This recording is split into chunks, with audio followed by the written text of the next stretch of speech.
අන්න අද අපි ඔයගලන්ට අරන් ඇවිල්ලා තියෙන බිත්තර ජෙලටින් අග කිසිම දෙයක් නැතුව ඒ වගේම ස්ටීම් කරන්න බේක් කරන්න කිසිම දෙයක් වුවමනා නැති හරිම ලේසියෙන් පහසුවෙන් හරිම ලාභයට හදාගන්න පුළුවන් කොෆි පුඩින් එකක් කෝපි පුඩිමක් හදාගන්නේ කොහොමද කියන්නේ ඉතින් වෙලා ගන්න නැතුව බලමු පුඩින් එක හදන්න මොනවද වුවමනා වෙන්නේ කොහොමද මේ රසම රස පුඩින් එක හදාගන්නේ කියලා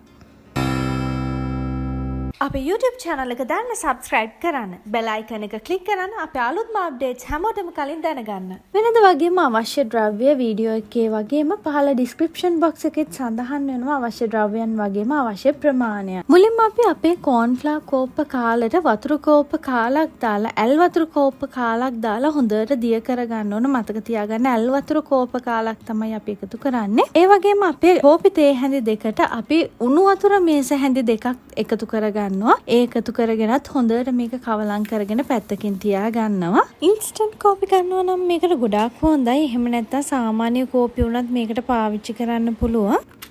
ඒ වගේම අපි අපේ කිරිපිට මේස හැඳි 8ට වතුර කෝප්ප දෙකක් උණු වතුර කෝප්ප දෙකක් එකතු කරගන්න ඕන. මම මුලින්ම එක වතුර කෝප්පයක් උණු වතුර එක කෝප්පයක් එකතු කරලා හොඳට මේ ටික කැට නැති වෙන්න දිය කරගන්නවා. ඊට පස්සේ අනිත් වතුර කෝප්පෙත් එකතු කරලා ඊටු ටිකත් හොඳට දිය කරගන්නවා. අපිට පුළුවන් මේක පෙරලම පැත්තකින් අයින් කරලා තියාගන්න.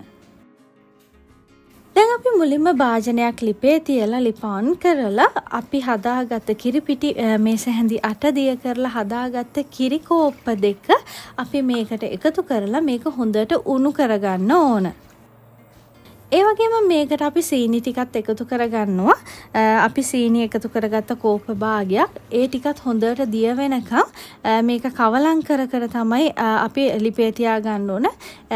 මේක ලිප ඕෆ් කරගන්නකම්ම දිගටම අපි කවලම් කරගන්න ඕන. මොකද නැත්තම් කිරි අඩිය අල්ලන්න ඉඩ තියෙනවා.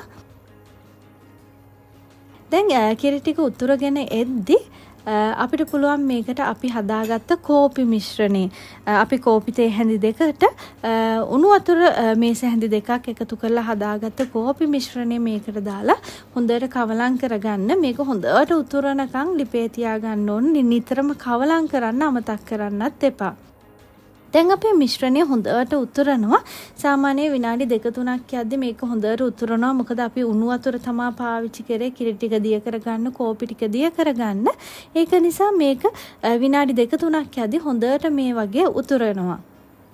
අන්නේ උතුරන වෙලාවට අපි අපේ cornflour ටික දිය කරගත්ත cornflour ටික මේකට එකතු කරනවා. මේකට එකතු කරලා නොනවත්වාම කවලම් කරගන්න ඕන. මේක සාමාන්‍යයෙන් දාලා විනාඩියක් ඇතුළත හොඳට තික් වෙනවා. ඒ වෙනකම්ම අපි මේක හොඳට කවලම් කරගන්න ඕනේ. ඒත් එක්කම අපි වැනිලා ටිකත් මේකට එකතු කරගන්නවා. ඊට පස්සේ අපි ලිප ඔෆ් කරගන්නවා. සාමාන්‍ය අතට හොඳ සාමාන්‍ය බර ගතියක් මේක හොඳට නිකන් සෙට් වෙගෙන එනවා වගේ දැනෙද්දි අපි ලිප ඔෆ් කරගෙන මේක ටිකක් කවලම් කරගන්න ඕන. දැන් අපි භාජනයකට හොඳට බටර් ටිකක් ගා ගන්නවා. අපි දාන පුඩින් භාජනයේට හොඳට බටර් ටිකක් දාගෙන අපිට පුළුවන් අපි හදාගත්ත මිශ්‍රණේ ෆ්‍රිජ් එකට දාන්න මේ භාජනයට දාගන්න. රස්නේ පිටෙම මේක දාන්න ඕන. මොකද නැත්තම් නිවෙන්න තිබ්බහම මේක නිවෙන්න මේක හයි වෙනවා. ඉතින් ඒක නිසා රස්නේ පිටෙම ඉක්මනට මේක භාජනයට දාලා ටිකක් නිවුනට පස්සේ අපි ෆ්‍රිජ් එකට දාගන්න ඕන. ෆ්‍රිජ් එකේ සාමාන්‍ය සීතල තියෙන ෆ්‍රීසර් කොටසට නෙවෙයි සාමාන්‍ය ෆ්‍රිජ් එකේ සාමාන්‍ය කොටසට දාලා මේක පැයක් විතර හොඳට කූල් කරලා ගන්න ඕන. එතකොට තමයි මේක හොඳට අපිට කෑලි කපා ගන්න පුළුවන් වෙන්නේ. අපි මේක මේ විදිහට භාජනයට දාලා මේ විදිහට අපේ හැන්දක හරි ස්පැචුල එක හරි මතු පිටින් අපිට පුළුවන් මේක උඩ සමතලා කරගන්න. මේ විදිහට ලස්සනට උඩ හදා ගන්න පුළුවන්. ඊට පස්සේ අපි පැයක් විතර මේක ෆ්‍රිජ් එකේ දාලා තියාගමු. පැයකට විතර පස්සේ ගත්ත අපේ පුඩින් මිශ්‍රණය තමයි මේ තියෙන්නේ. ඔයගොල්ලන්ට පේනවා හොඳට උඩ සෙට් වෙලා තියෙනවා. අපි දැන් පිඟානක් අරගෙන මේක අනිත් පැත්ත හරව ගන්න පුළුවන්. භාජනෙන් එළියට ගන්න පුළුවන්. නැත්නම් භාජනේ තියලම අපිට කෑලි විදිහට කපලා ගන්නත් පුළුවන්.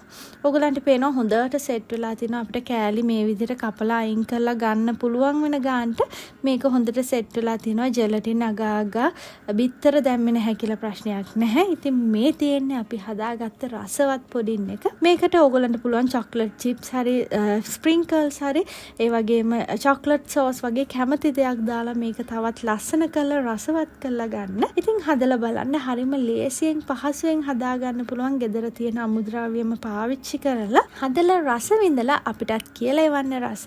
අපි ආයෙත් මේ වගේ තවත් රසවත් වීඩියෝ එකක් එක්ක හමු වෙමු.